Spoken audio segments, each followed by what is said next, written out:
When my son's fiancée looked me in the eye for the first time, she smiled a venomous little smile and said, "Well, Arthur, at least you won't have to spend any money on a Halloween mask this year." She let the cruelty hang in the air for a moment before adding, "You're already scary enough." The words were a gut punch, but the sound of my own son's nervous laughter was the twist of the knife that broke me. But her world, and my son's, shattered the moment her parents walked through my door. They looked at me, their faces drained of color, and whispered a question that changed everything. Before we continue, please subscribe to the channel and show your support. I checked the roast chicken one last time, the skin a perfect crisp gold under the warm kitchen lights. The scent of rosemary and garlic filled the house, a smell that always reminded me of my late wife Eleanor. She was the one who taught me that a home isn't just walls and a roof. It's the memories you cook into it. The potatoes were roasted to that exact shade of amber she used to achieve, and the green beans were ready in the porcelain serving dish I'd inherited from my own mother. At 62 years of age, I'd learned that first impressions are a foundation you build upon, and I wanted Leo's fiancée to see that his father, a man who had lived a full life, still knew how to set a proper table and welcome family into his home. I wanted her to feel the warmth, the history, the love that was baked into the very plaster of these walls. The dining room was ready. I'd spent the morning polishing the mahogany table that Eleanor and I had bought at an antique store 30 years ago, positioning each of the 6 chairs with perfect symmetry. I even used the cloth napkins, the ones we only brought out for holidays, instead of the everyday paper ones. Her name was Isabel Morrison, and according to my son, she was the one. Leo had been talking about her with a kind of breathless excitement I hadn't heard in his voice since before his divorce 3 years back. He was happy, truly happy, and for a father that's the only thing that matters. I wanted to like her. I was ready to open my home and my heart to the woman who had brought that light back into my son's eyes. The doorbell chimed at precisely 6 o'clock. I took a deep breath, smoothed the front of my shirt, and walked to the door, composing my features into what I hoped was a warm, welcoming, fatherly smile. And that's when she said it. "Well, Arthur, at least you won't have to spend any money on a Halloween mask this year. You're already scary enough." The words, sharp and cold, sliced through the warm air of my home. She stood there, a smirk playing on her lips, her blonde hair pulled back in a severe, elegant style. She was dressed in an expensive-looking beige coat that probably cost more than my entire monthly pension, but the real wound came from beside her. Leo, my son, instead of defending me, instead of even a flicker of shock or disapproval, he just laughed. It was a short, awkward, strangled chuckle, but it was laughter nonetheless, and it echoed in the sudden silence, a sound of pure betrayal that made my stomach clench. My smile froze on my face, a brittle mask I could feel cracking at the edges. "Come in," I managed, my voice sounding distant to my own ears. "Dinner's ready." Isabel swept past me without a second glance, her eyes already in motion, scanning, cataloging, judging. She ran a manicured finger along the doorframe, her gaze flicking to the old coat rack, then peering into the corner of the living room. She moved not like a guest, but like an appraiser, calculating the value of every object, every inch of space. Leo followed her in, giving me a quick, sheepish pat on the shoulder that felt less like a greeting and more like a silent apology for his own weakness. It wasn't enough. In the dining room, I pulled out a chair for her. She sat, her eyes sweeping over the table, setting before settling on the faded wallpaper. "Leo mentioned you've lived here forever," she said, her tone light but the words heavy with implication. She dragged a fingernail along the polished edge of the table. "The furniture certainly proves it. Have you ever thought about, updating?" "I like my home the way it is," I said, setting the heavy platter with the roast chicken down in the center of the table. "Of course you do," she murmured, her smile a perfect empty crescent that never came close to reaching her eyes. Leo cleared his throat, jumping in to fill the uncomfortable silence. "Dad's always been sentimental about this place, right, Dad?" I didn't answer. I focused on the task at hand, carving the chicken with steady, deliberate movements, placing generous slices on each of their plates. I watched as Isabel took her plate and pushed it a fraction of an inch away from herself, a tiny, dismissive gesture she thought I wouldn't notice. But I noticed. I was noticing everything now. The warmth I had felt just minutes before had evaporated, replaced by a cold, sharp clarity. "So, Arthur," she began, picking up her fork as if it might be contaminated, "you're retired now. What exactly do you do with all your time?" "I keep busy," I replied, my answer intentionally vague.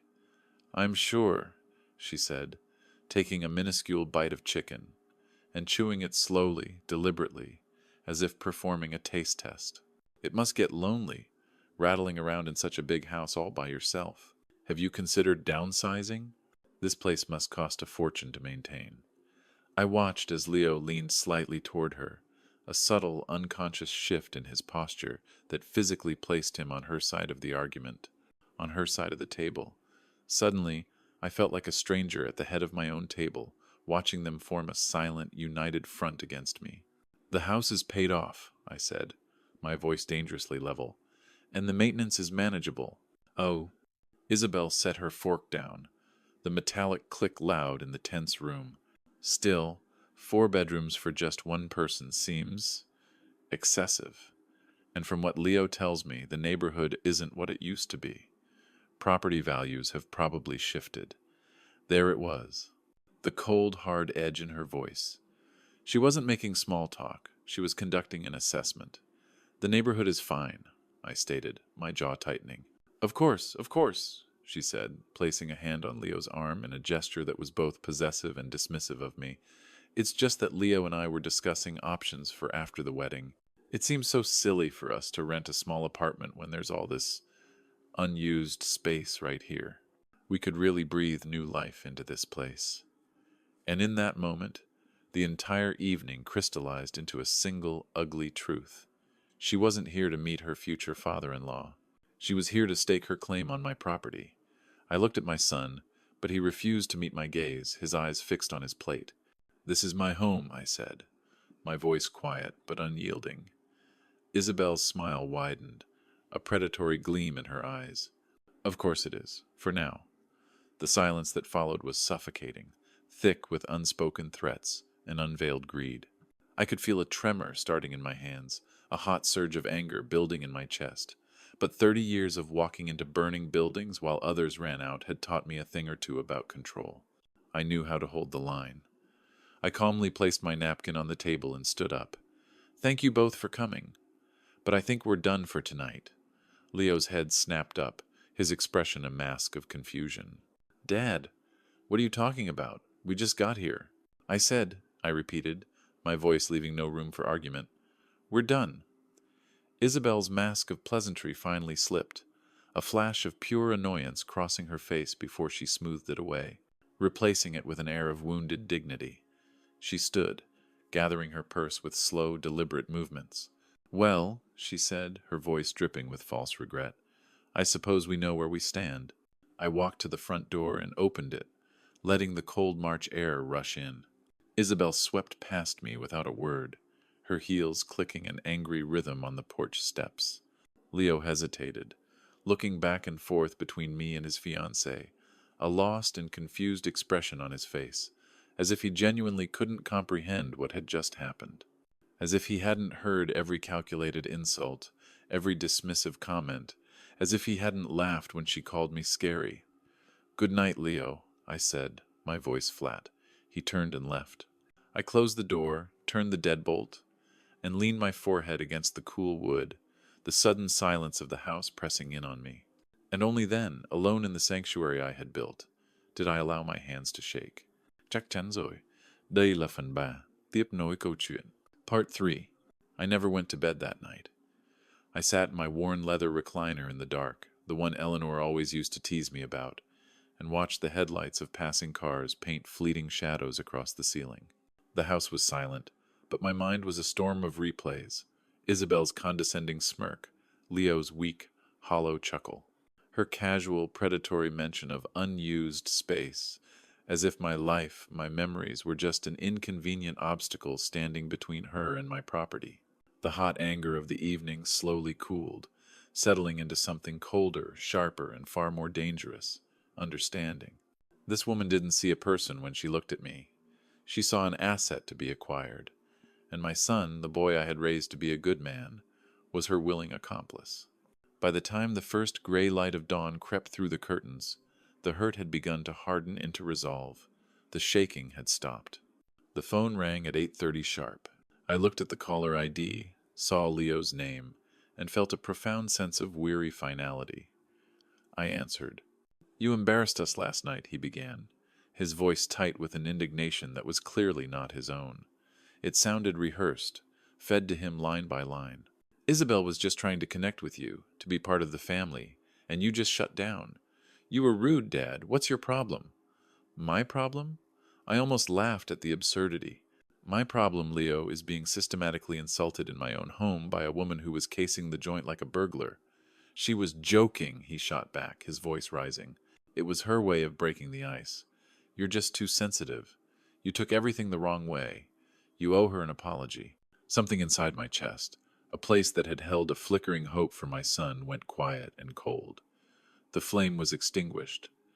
"No," I said, my voice calm and even. "I don't."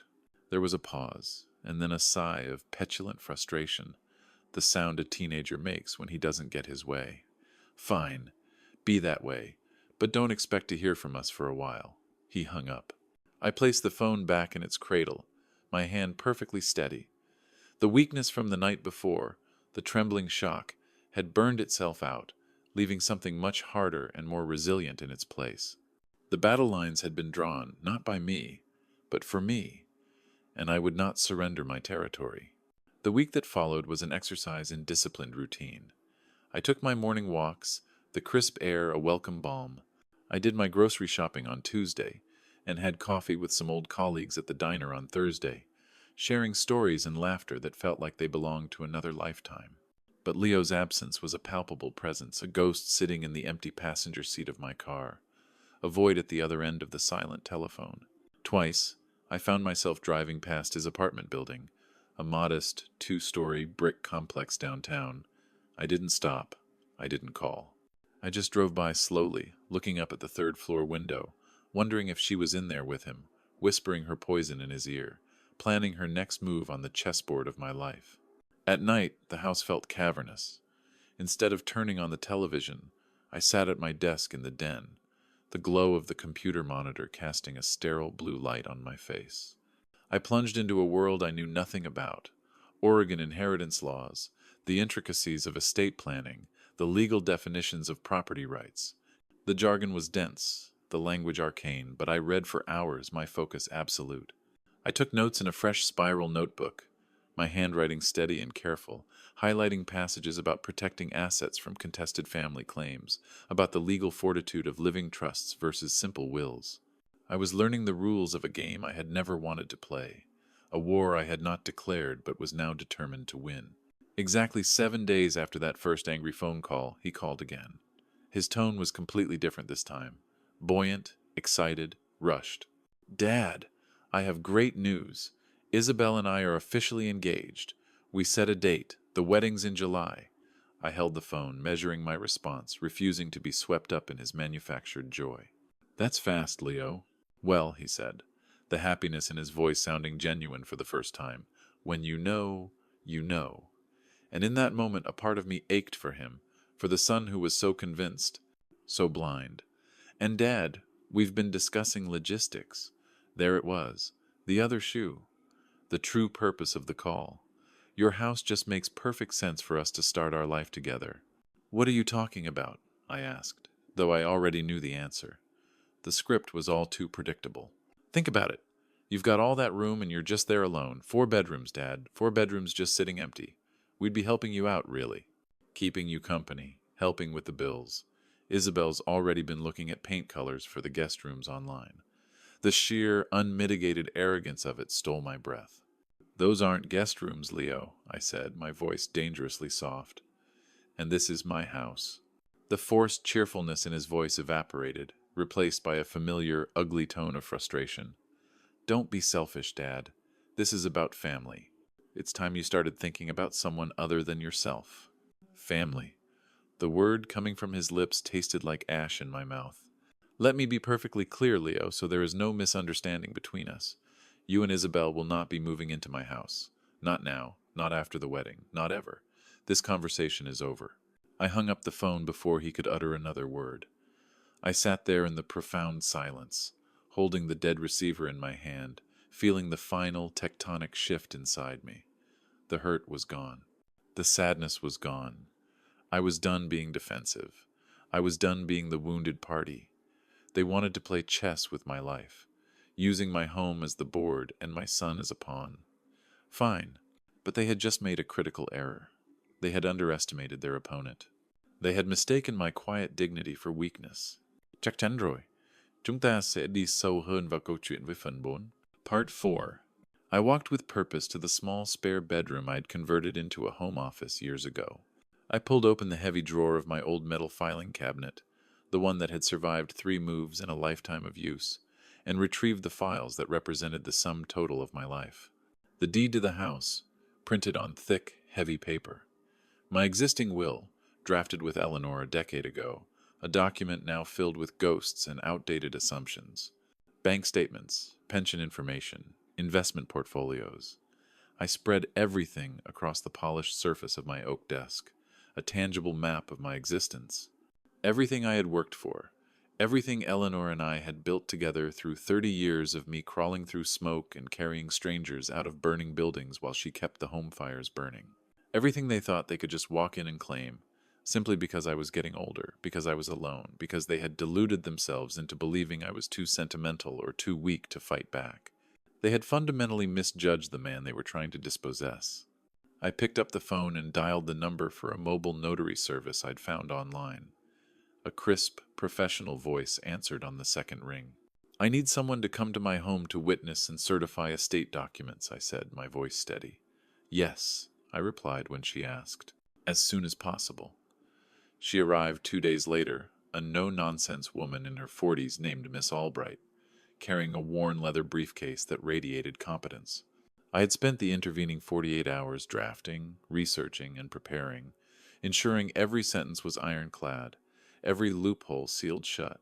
We sat at my dining room table, the very same table where Isabel had sat, and passed judgment on my life, and I began to sign the new documents, a new will, an irrevocable living trust, an advance healthcare directive. Each signature, pressed firmly onto the page, felt like drawing a clear and permanent line in the sand. "These changes are substantial, Mr. Phillips," the notary said, her eyes scanning the legal text. "They ensure your estate will be handled according to these specific terms, regardless of any external family expectations. Are you absolutely certain this is what you want?" I looked up at her, my resolve as solid as the foundation of the house around us. "I've never been more certain in my life. Where do I sign next?" After she left, a profound sense of calm settled over me. I sat at my desk with a fresh notebook and began to outline my strategy. Phase 1, fortify. That was now complete. My assets were legally shielded. Phase 2, observe. I would wait for their next move, knowing it would be driven by greed and a gross underestimation of my resolve. I crossed out options that were too aggressive, circled strategies that relied on patience. I wasn't the confused, accommodating father trying to please his son's fiancée anymore. I wasn't the heartbroken man desperately hoping for a sign of loyalty from his only child. I was a man who had spent 3 decades learning how to assess threats, formulate strategies, and execute plans under the most extreme pressure imaginable. I had made life or death decisions in the blink of an eye. Isabel Morrison thought she could waltz into my home and take what was mine. She was about to find out how wrong she was. 3 weeks passed in deliberate silence. Then, on a Tuesday afternoon, the doorbell rang. I saw Leo's car in the driveway. He was alone, and his posture on my front porch was nervous, shifting his weight from foot to foot. I opened the door. "Can we talk?" he asked. I stepped aside and let him in, but I didn't offer him coffee or a seat at the kitchen table. This wasn't a family visit. We sat in the formal living room, me in my recliner, him on the edge of the stiff sofa Eleanor had loved. The space between us felt like a mile-wide canyon. "Isabel and I have been deep into planning the wedding," he started, his hands clasped nervously between his knees. "And the venues in Portland, they aren't cheap. We want to do things right, you know. Start our marriage off on the proper footing." He paused, looking at his hands as if the words were written there. I need to borrow $15,000. There it was, clean, direct, and utterly shameless. I almost respected the audacity. That's a significant amount of money, Leo, I said, keeping my voice level. I know, but we're family. This is important, he said, his voice gaining speed as he warmed to his script. Isabel is accustomed to a certain lifestyle. Her parents would help, but they have their own financial situation to manage. We'll pay you back, of course, once we're settled. I let him finish, then delivered my answer into the quiet room. The answer is no, Leo. He blinked, genuinely stunned. What? But you have the money. I live on a fixed pension and the savings Eleanor and I put away. That money is for my future, for emergencies. It isn't available for a wedding. His jaw tightened, a muscle flexing in anger. Come on, Dad, don't give me that. You're sitting on a gold mine. You could access the home equity if you wanted to. You just don't want to help us. He stood up then, his agitation too great for him to remain seated, and began to pace the length of the oriental rug. This is exactly what Isabel said you would do. She warned me. You're sitting in a house worth $500,000 in this market, and you won't help your only son get married. What are you saving it all for? His words were meant to wound, to shame me into submission. They did neither. It's mine, I said, my voice quiet but immovable. I earned it. That is reason enough. Earned it, he scoffed, the words in accusation. You worked a job, sure, but now you're just rattling around in here, alone, with 4 empty bedrooms, while Isabel and I are crammed into a tiny one-bedroom apartment, struggling to afford a decent wedding.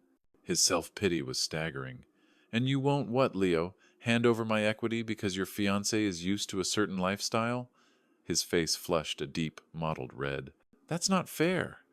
Isabel really wants to be part of this family. She's trying so hard. She's already planning our future here, Dad. For all of us. She even found this great designer who specializes in updating older homes while, keeping their character. She's thinking long term. He froze. He'd said too much, and he knew it instantly.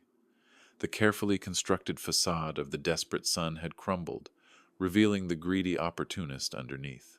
She was just looking ahead, he stammered, trying to backtrack. Making plans for when? For eventually. Eventually I'll die, and she'll have a designer ready to redecorate. I finished for him, my voice like ice. I stood up and walked to the desk drawer, where I'd placed a copy of the documents. I pulled out the heavy folder and set it on the coffee table between us with a soft, definitive thud.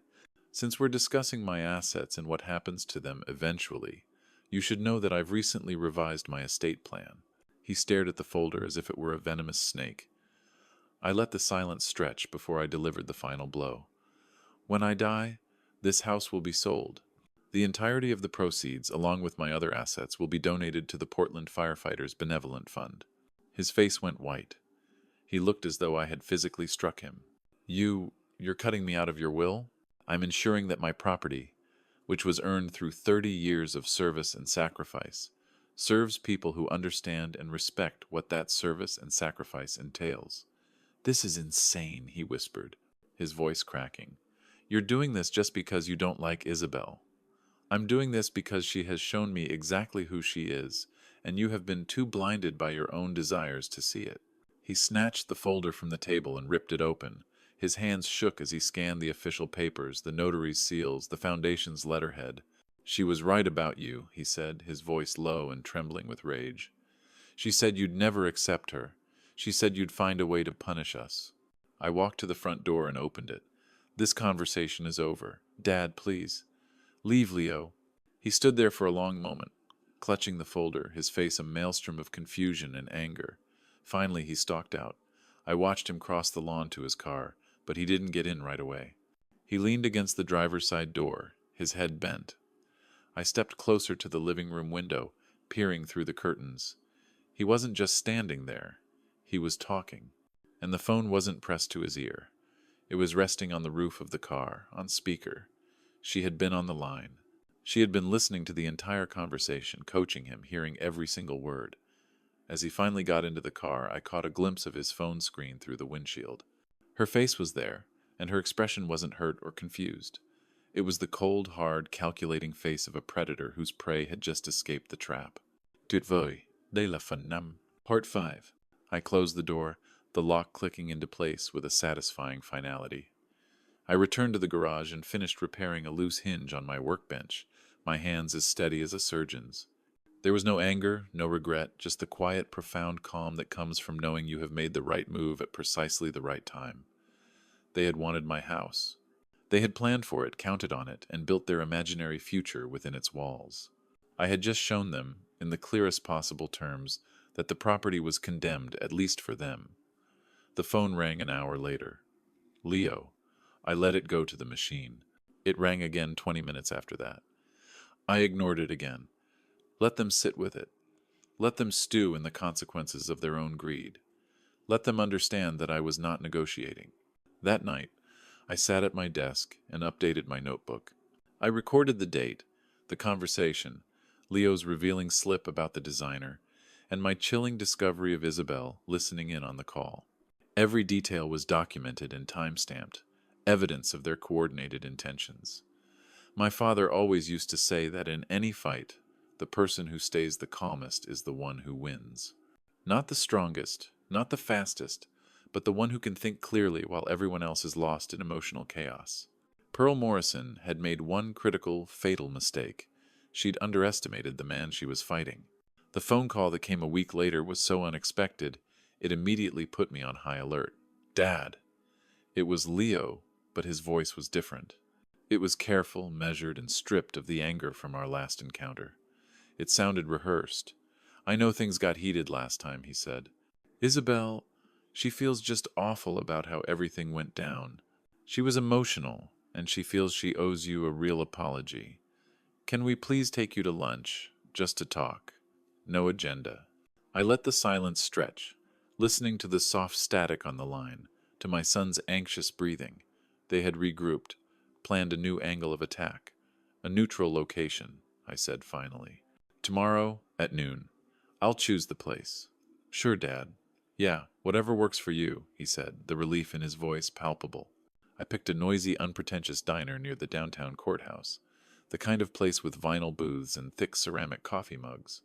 It was a place where you couldn't perform wealth or status. Everyone was equal in the eyes of a grumpy waitress named Flo. I arrived 15 minutes early, an old habit from my years at the firehouse.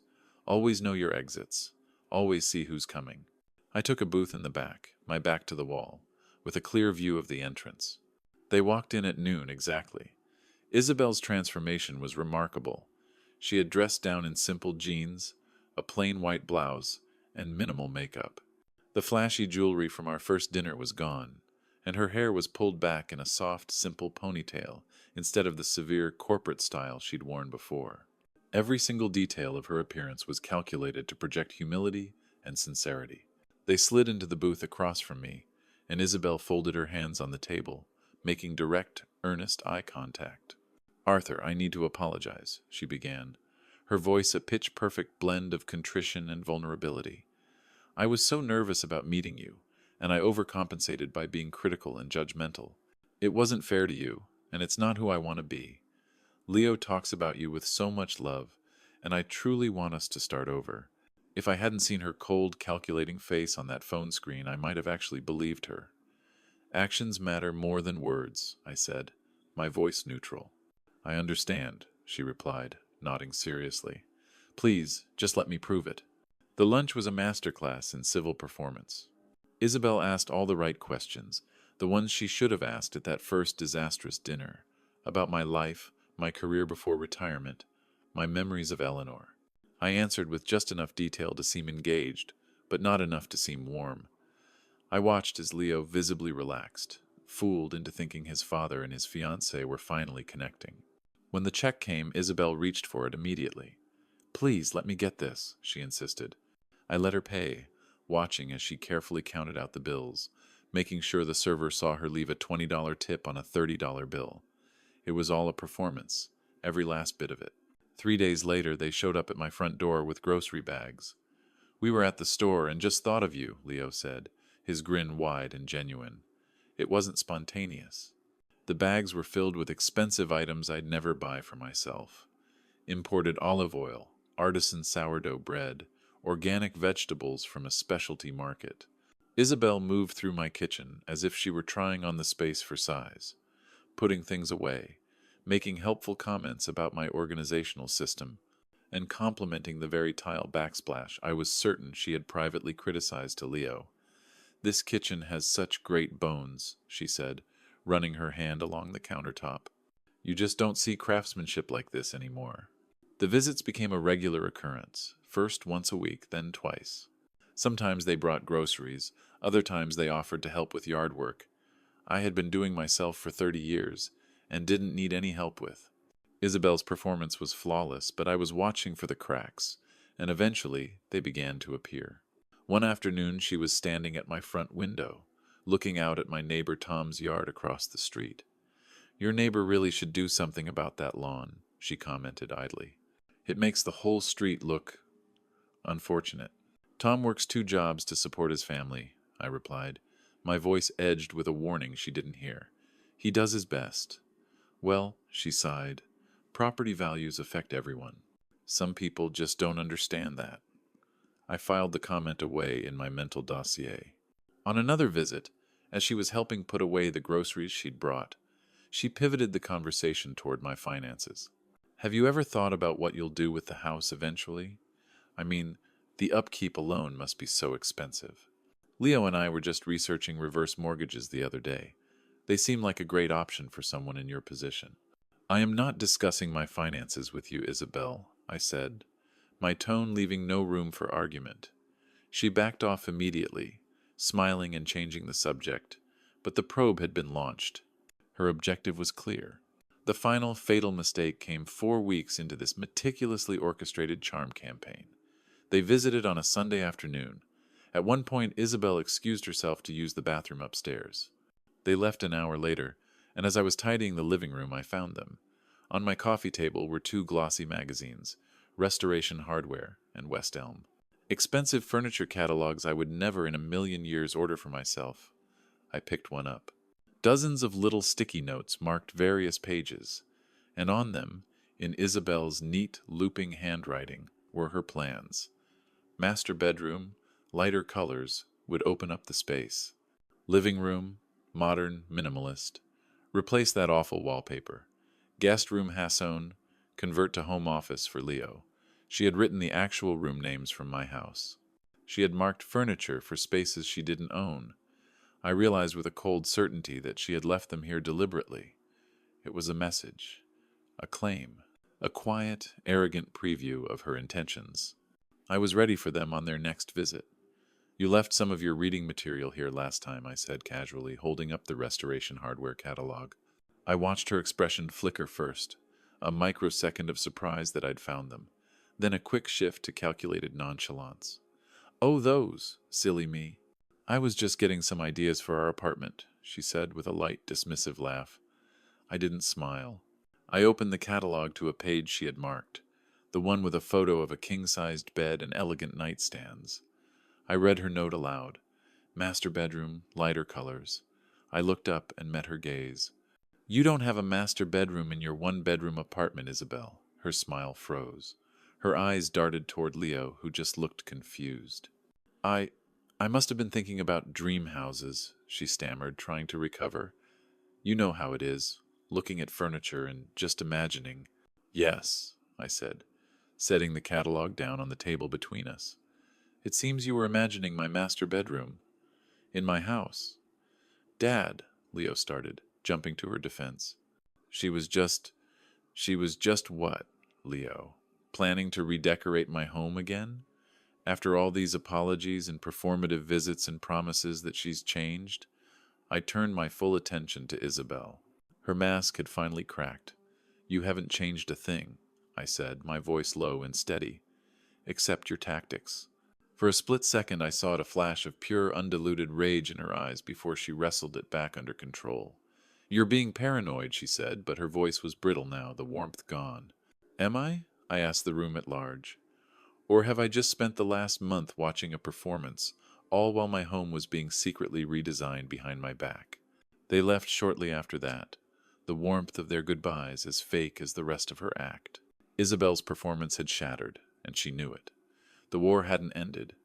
It had just gone underground. The call came during breakfast 4 days later. It was an ordinary Tuesday morning. I was sitting at my kitchen table, eating toast and reading the local section of the newspaper, a simple routine that had anchored my days for years. The coffee was steaming in my favorite mug, the one Eleanor had given me for my 40th birthday. The house was quiet and peaceful. When the phone rang, I saw Leo's number and set my coffee down carefully, a premonition settling in my gut. "Great news, Dad." His voice was unnaturally bright, the kind of forced cheerfulness people use when they're about to ask for something completely unreasonable. "We've moved the wedding up to July, and Isabel and I were talking, and it just makes the most sense for us to move in with you right after. You've got all that space, and honestly, we're worried about you being here all alone." The audacity was breathtaking. After everything that had happened, they were circling back to the original plan as if nothing had changed. "I'm not alone, Leo. I'm independent," I said, my voice dangerously calm. "And you are not moving in." "Don't be like that, Dad. Think about it practically," he pressed on, the rehearsed lines spilling out. "4 bedrooms, just you rattling around. We'd help with expenses, keep you company. It's the perfect solution for everyone." "The answer is no," I said, my voice as hard and final as a slammed door. His tone shifted then, the rehearsed cheerfulness dissolving into raw frustration. "You know what your problem is? You're selfish. You'd rather sit in that big empty house by yourself than help your own son start his life. Do you even want me to be happy?" "I want you to be happy with someone who isn't actively trying to steal my home," I retorted. "Steal? We're trying to build a family here, but you're so stuck in your ways, so bitter," and his voice was suddenly cut off. I heard a muffled sound, a scuffle, and then a new voice exploded onto the line, shrill and full of venom. It was Isabel. She must have grabbed the phone from him. "You ungrateful old man," she screamed, all pretense of the sweet, apologetic fiancé utterly obliterated. The mask was not just off. It had been vaporized. "We have tried being nice. We have tried including you, being patient, and you just push us away at every turn. You are standing in the way of our future because you are a bitter, lonely man, and you can't stand to see other people happy." I held the phone a few inches from my ear, her voice a tiny, distorted shriek of pure rage.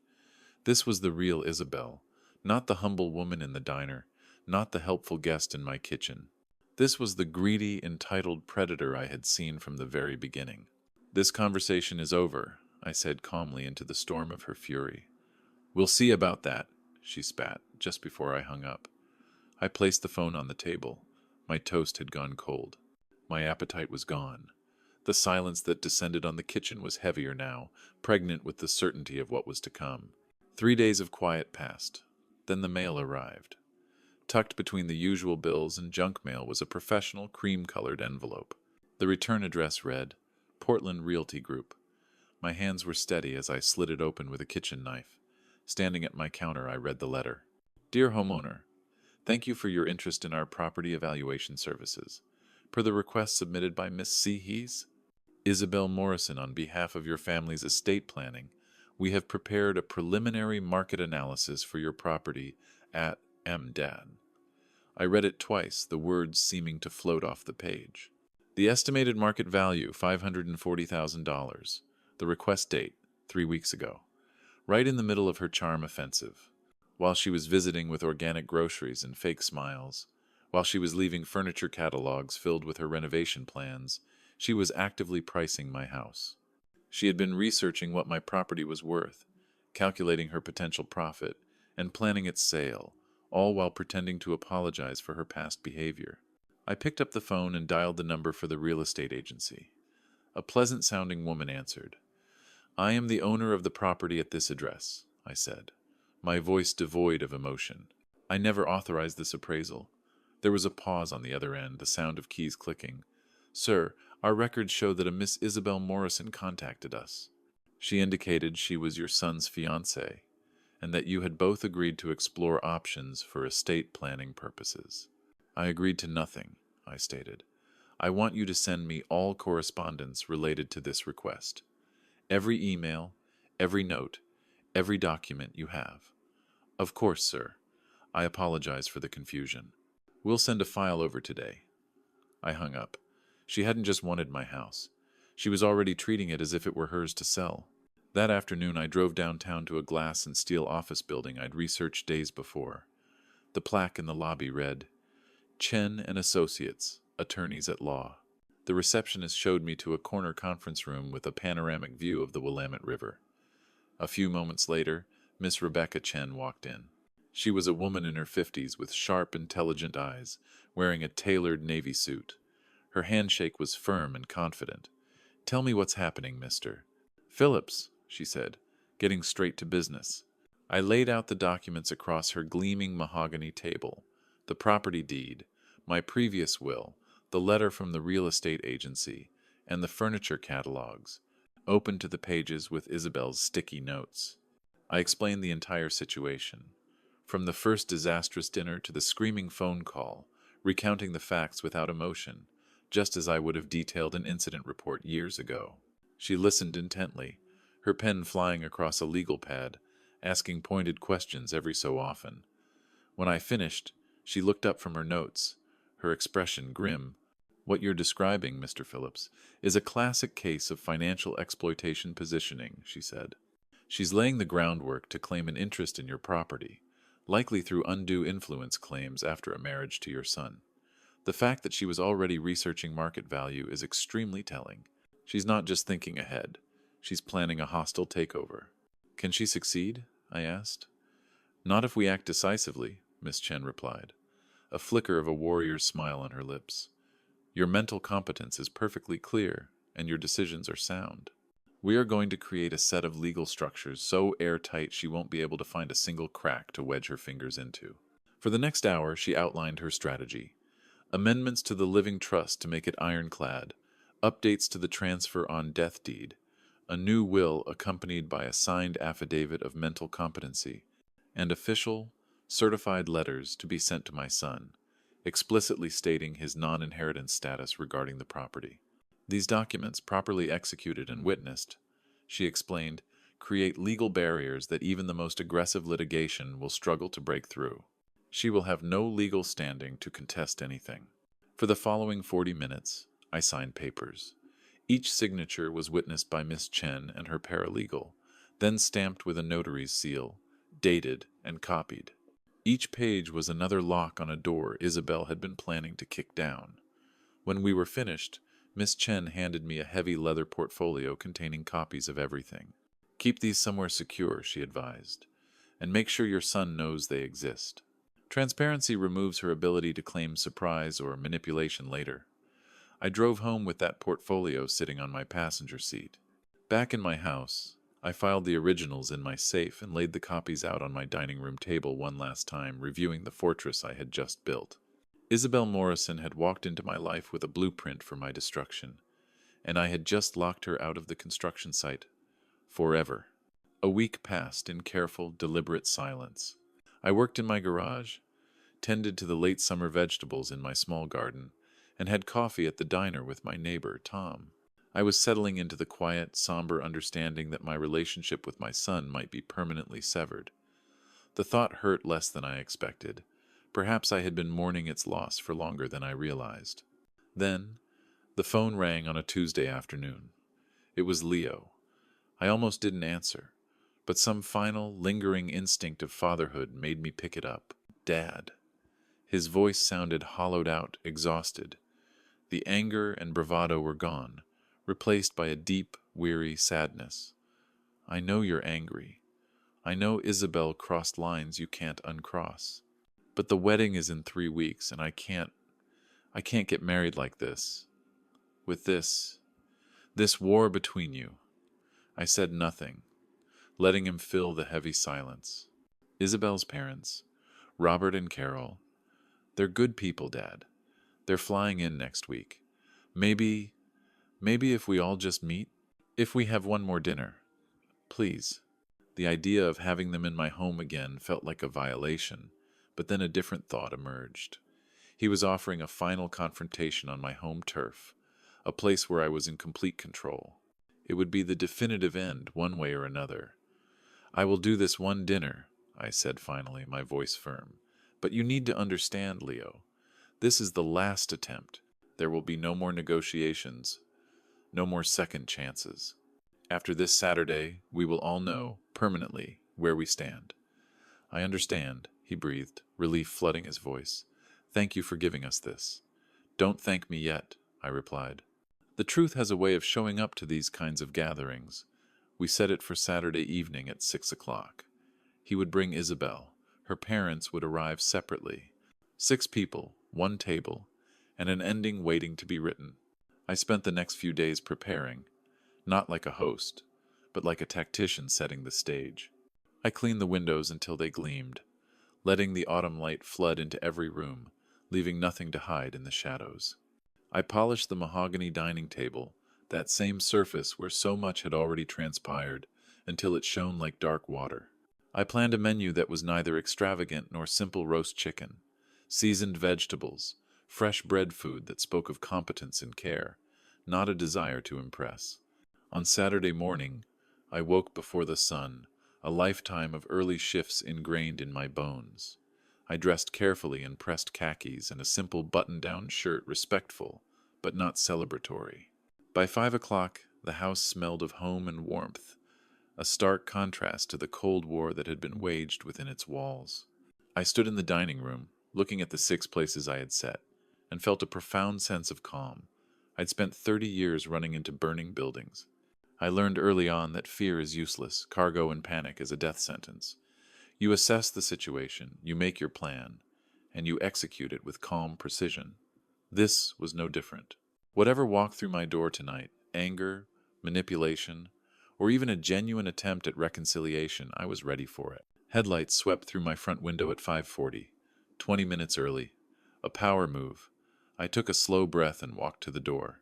Leo and Isabel stood on my porch, holding a bottle of wine, wearing matching smiles that looked like they'd been rehearsed in a bathroom mirror. "We know we're early," Leo said, shifting his weight. Isabel was ready, and I figured we could help with any last-minute things. I stepped aside. "Come in." Isabel immediately launched into her performance. "Arthur, the house looks absolutely lovely. You've gone to so much trouble." She touched my arm lightly as she passed, a gesture of affection so calculated it felt cold. In the kitchen, as I checked the chicken, Leo began carrying serving dishes to the dining room. Isabel positioned herself at the counter, found the bread basket without asking where it was, and started slicing the loaf. "The salad bowl goes on the left side of the table," I called to Leo. "Third drawer for the serving spoons.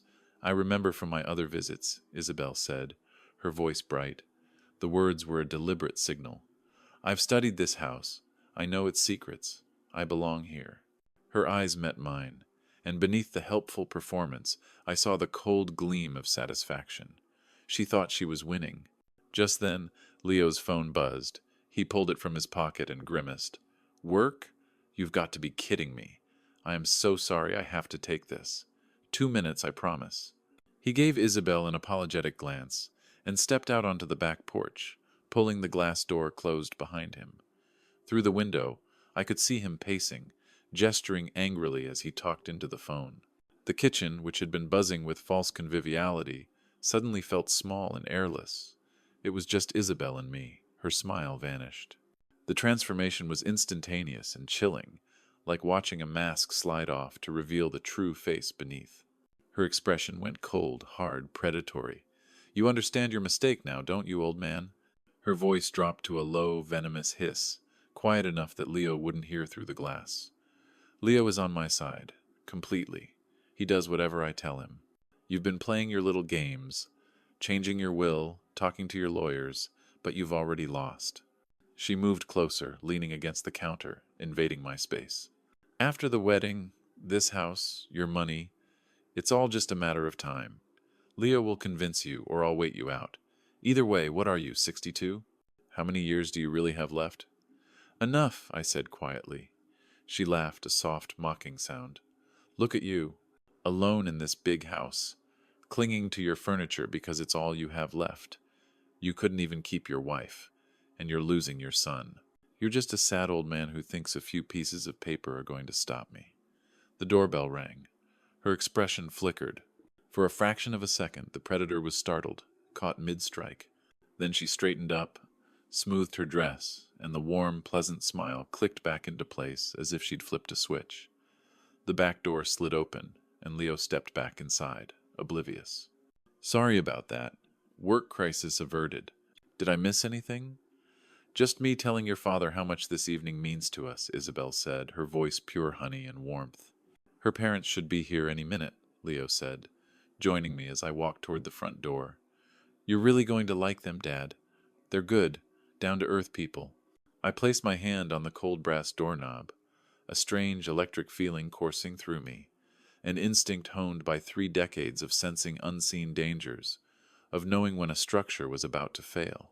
I turned the knob, pulled the door open, and my world tilted on its axis. A couple in their mid-60s stood on the porch, smiling pleasantly. You must be, I started, but the man, Robert, his face changed. His smile froze, then collapsed. His eyes locked onto mine with a searing intensity, not looking, but searching, trying to solve a puzzle that had just appeared in front of him. He grabbed his wife's arm. Wait. Carol, look at his face. Really look. The woman, Carol, turned her full attention to me. Her polite smile faltered, replaced by confusion, then by a dawning, impossible recognition. Her hand flew to her mouth. Your face, she whispered, her voice trembling. I know your face. I don't think we've ever met, I said, my own confusion mounting. Yes, we have, Robert insisted, his voice shaking. He took a half-step closer, his eyes scanning my features. 25 years ago. September 2000. You saved our daughter's life. Leo appeared behind me. What? Dad, what is he talking about? But Robert wasn't looking at Leo. His eyes, filled with tears, were fixed on mine. Our house caught fire. We got out, but our daughter, our Isabel, she was only 7. She was terrified, and she hid in a closet upstairs. The world slowed down. 7-year-old girl. Fire. Closet. You went in, Carol sobbed, tears now streaming down her face. The other firefighter said it was too dangerous, but you went in anyway. You brought her out. You saved her. I saw your face that day, Robert continued, his voice thick with an emotion a quarter-century old. It was covered in soot, but I'll never forget it. The building collapsed right after you got out. You saved our little girl. The memory, buried under decades of other fires, other rescues, surged to the surface. House fire on the east side. Family escaped. Child still inside. Captain's orders to wait. I'd gone in anyway. Found her in a closet unconscious. Carried her out just as the ceiling gave way. Isabel, I said slowly, the name feeling alien in this new context. Your daughter, Isabel, is our Isabel. From the kitchen doorway, Isabel emerged, drawn by the strange emotional voices, her fake smile still plastered on her face. What's going on? She asked. Then she heard her mother's words. The firefighter who saved our daughter 25 years ago. Isabel stopped dead. Her smile cracked, then crumbled. The fire. The smoke. Her voice was a barely audible whisper. I remember strong arms carrying me. She looked at me then, truly looked at my face, and I watched recognition slam into her like a physical force. Her eyes went wide with horror. The firefighter's face. Through the smoke. Her voice broke. It was you.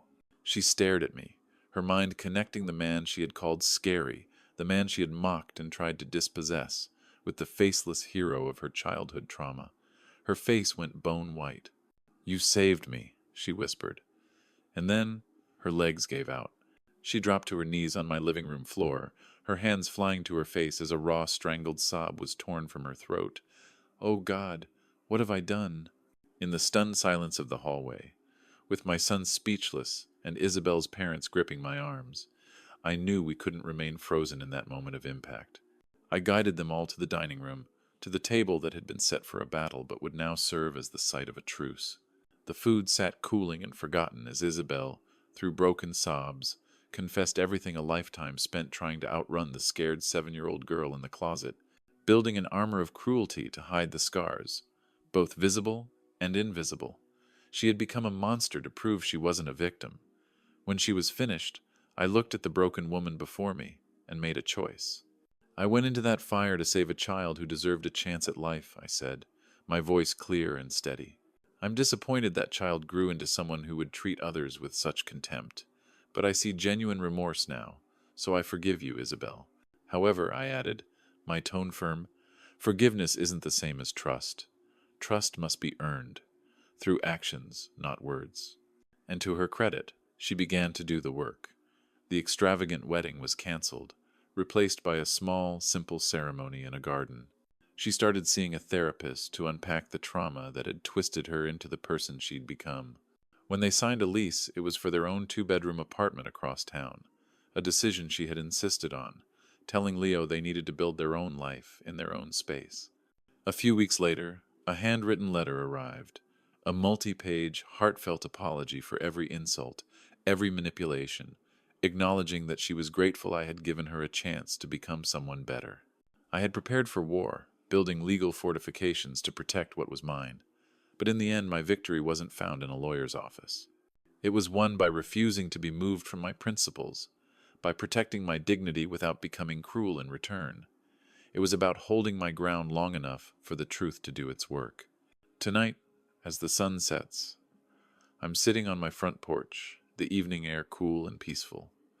My house stands solid behind me, my home, my peace, all still mine. My phone rings. It's Leo. Hey, Dad, he says, his voice easy and natural. Isabel and I were thinking of trying that new Italian place this weekend. Want to join us? There's no tension, no hidden agenda, just a son inviting his father to dinner. And I realized the real battle was never about property or wills. It was about respect, truth, and the possibility of redemption. I had saved a 7-year-old girl from a fire 25 years ago, never knowing she would grow up to threaten everything I held dear.